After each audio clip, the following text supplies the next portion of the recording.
where do we see the main challenges, and why do we believe this is so important to raise this to the awareness of the heads of state level? First, it should really cover the full cryosphere. The glaciers are the poster child, you know, it's the icon of climate change, and these rapidly melting glaciers are super important, but it's all elements of the cryosphere, particularly also the polar regions, which are changing very rapidly. We had now since years, you know, just last year a record low in sea ice, which is absolutely fundamental, you know, from a navigation point of view, from a climate point of view, but also from an ecosystem point of view. And it also, it's a kind of a reinforcing effect, you know, if we have less ice cover in the polar region, that means less reflection of the radiation back to the atmosphere, so it is further heating. The same kind of unfortunately very positive feedback mechanism we see in the permafrost region.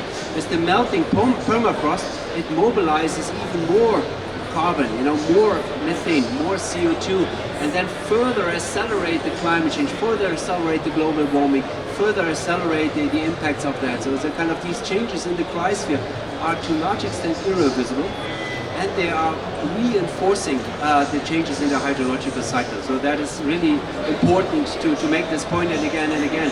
And while I guess most of us are very much supporting to keep the world in the 1.5 degree realm, it's already too hot for the cryosphere.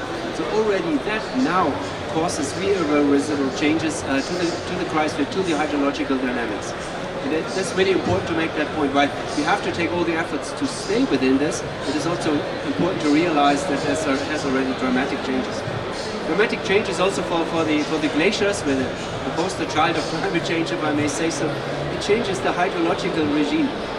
And we know we need to change water management. In this background paper that Barbara and her colleagues put together, it illustrates that 90% or so, it says, of the adaptation actions relate to water.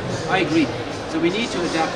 But with the changing glaciers, it is an interesting fact. You know, when the glaciers are melting, you have for a couple of years even more water available than in the future.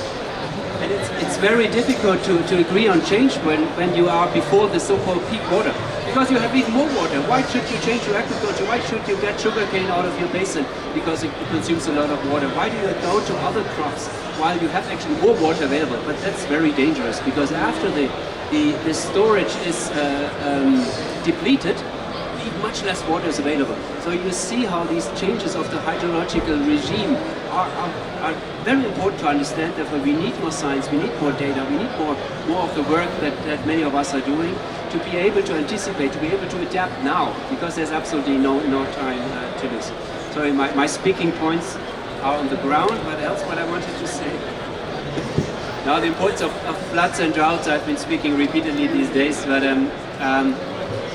the last point on the decade that also France is spearheading to develop, and this is a very important decade. And what I, if I may, personally find so interesting, it's not just a decade on polar and glacier science, very important for the reasons which I gave, and I could expand on that, but it's an action decade. So beside more science and technology that Lydia and I love and it's so important, it's really the action.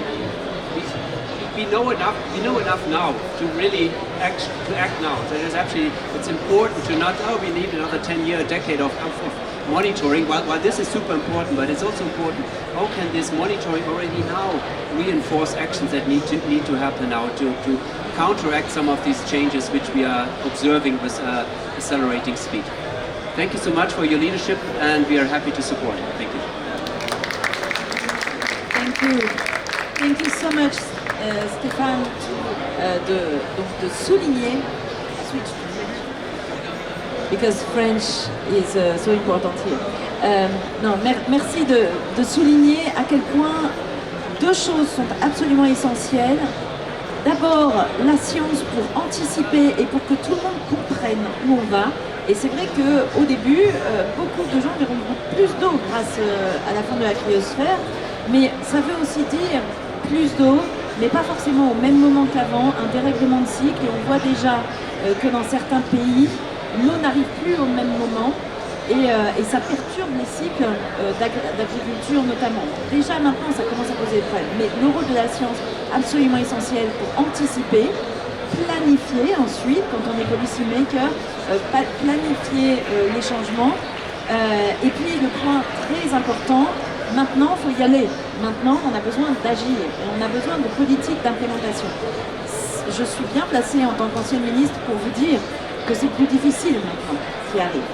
Et justement, pour gérer ce plus difficile qui arrive, on a besoin de politique, mais on a aussi besoin d'avoir les financeurs avec nous qui s'adaptent aussi à cette nouvelle donne. Et c'est pourquoi je suis très heureuse que nous ayons la Banque mondiale avec nous pour nous donner son point de vue. Hélène Burke, donc vous êtes la responsable mondiale de la gestion des ressources en eau de la Banque mondiale et vous avez la parole. Thank you, Your Excellency, and thank you to the speakers before me. I know a lot of you may be wondering, what does the World Bank do with the cryosphere? Aren't we a bank? But we actually have been spending a lot of time looking at what these changes in the cryosphere mean for human development and ecological development. We released a report last year called What the Future Has in Store, a new paradigm for water storage, that looks at what the changes in terrestrial water storage mean for people on the ground, what this means for local communities. With the melting glaciers, with the overuse of groundwater, with the development of floodplains and wetlands, we're losing water storage very quickly. And this, along with the changes caused by climate change, the changes in rainfall patterns, have tremendous impact on local communities. With the changing rainfall patterns, many areas, even if they're getting more water, will need more water storage because the peaks between the rainfall could be getting longer. Because of the increased intensity of the rainfall, more water storage will be needed. So we're in a position where we're heading in opposite directions. Our global water storage is decreasing when we need it more. We recently had a deep dive, which was led by one of my colleagues who is French, Aude-Sophie Renard, who was looking at the hidden wealth of nations and the role of groundwater and the role that groundwater plays in climate adaptation. And in countries that are overusing and are not well managing their groundwater resources, they're less able to respond to shocks. They don't have nature's insurance policy anymore of the groundwater to draw on when the glacier water goes away. And so we spend a lot of time at the World Bank working with our partners, looking at ways in which we can build up the resilience of communities, in which we can build up the capacities of governments for water resources management. However, we know that there's a new update on the Sustainable Development Goals coming out soon. Sustainable Development Goal 6.5.1 is integrated water resources management. And while we are making progress globally, we are nowhere near where we need to be to have the capacity to be able to adapt to these changes in hydro variability. So the bank is very pleased to be partnering with everyone you see here to try to address some of this capacity gap, to help countries and regions through international basin organizations, be it at the river or groundwater level, as well as local communities, figure out what information, what new institutions they need, and what investments they need to be able to really adapt to and respond to the changing water cycle. So thank you.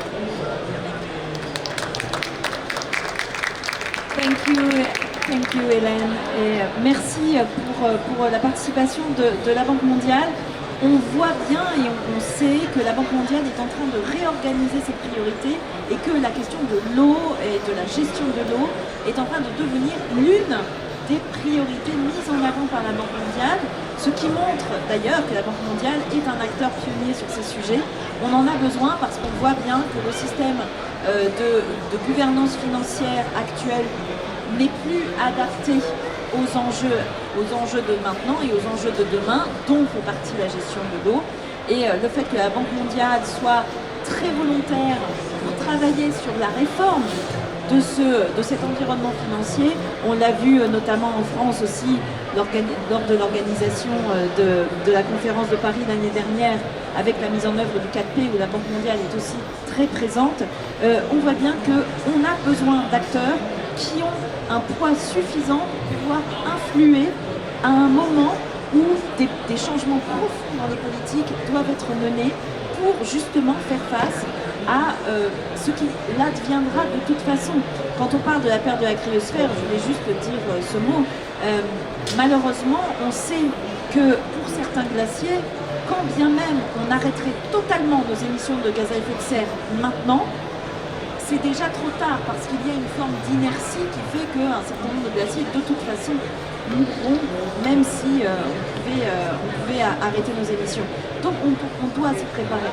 Donc je suis très heureuse d'avoir eu sur ce très, très joli pavillon ce panel de grandes institutions qui nous accompagnent et qui vont continuer à nous accompagner dans cette démarche collective que nous menons pour mieux faire comprendre les enjeux autour de l'eau, autour de la cryosphère, de faire ce lien entre le sommet sur les pôles que nous avons fait l'année dernière et le One Water Summit qui va arriver cet automne, parce que nous n'y réussirons pas tout seuls. Nous avons besoin des policymakers, nous avons besoin de la science, nous avons besoin des organisations internationales, nous avons besoin des financeurs pour, et évidemment, ne pas oublier tout l'écosystème local, les collectivités, les entreprises, etc.